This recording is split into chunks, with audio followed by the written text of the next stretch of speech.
Hello and welcome back. It's another day of the 28-day challenge of getting myself through my rats and mice list. This is part of Sophia's 28-day cleaning challenge, but she invited other people to join her and do whatever it is that they need to do around their homes.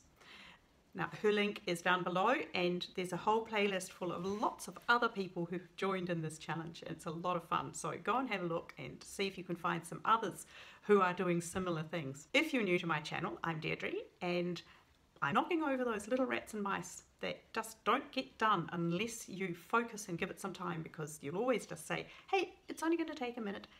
And then those minutes build up and whatever it is that just doesn't get done. So now I'm doing them. If you'd like to follow along, please subscribe. Now this is part 2 of reviving my balcony garden, because they have to be short little jobs, so I couldn't just do the whole thing at once. In the previous video, I cut everything back, tidied it up, had a little look at things, saw what I needed to do. This time round, I'm doing the deep watering to revive everything and bring it back to being healthy soil and really well tended plants, being a good plant mother. And then after I've done that, I'll take you through the 3 things that I think are really important about feeding plants, and particularly on a balcony, but generally and in the garden as well. So hang about and we'll talk about those.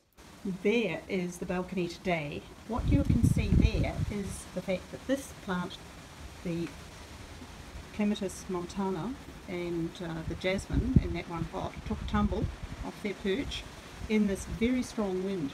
There are trees down all over the city. I have put water in this large tub, and now I'm just going to add a good slosh of power feed. Sorry, that's the sea salt, this is the power feed. Give it a good shake, a bit stinky. And then I'll add the last of the water that I've carried in. I'll get more when I need it.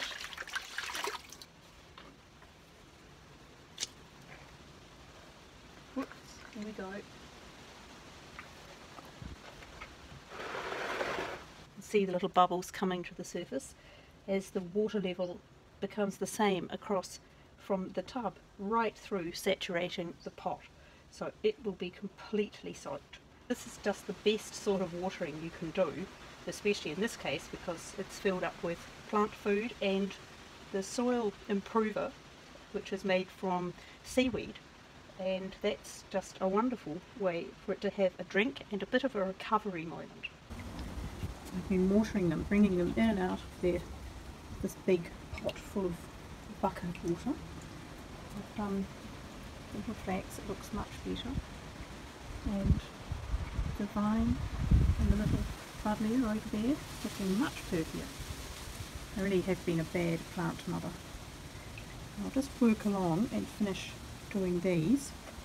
Isn't it? It's a beautiful afternoon. So I'll finish these, then I'll use what's in the big tub to hand water these because they're too big to fit inside. And there is the finished, tidied up balcony for now, shall we say, because I haven't thought about what I would like in here for autumn.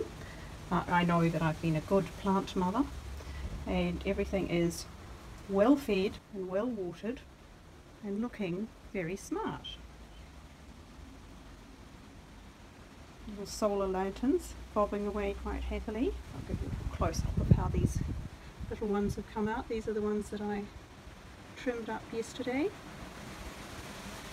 Everything's looking very healthy and fresh, which I'm very pleased with. But yes, so there we go. That is all looking, it's all looking rather good. I'm really happy about that. I think that it's worked out really well. It's a very challenging space. It's hot and dry and the wind comes through and it is difficult and it's small.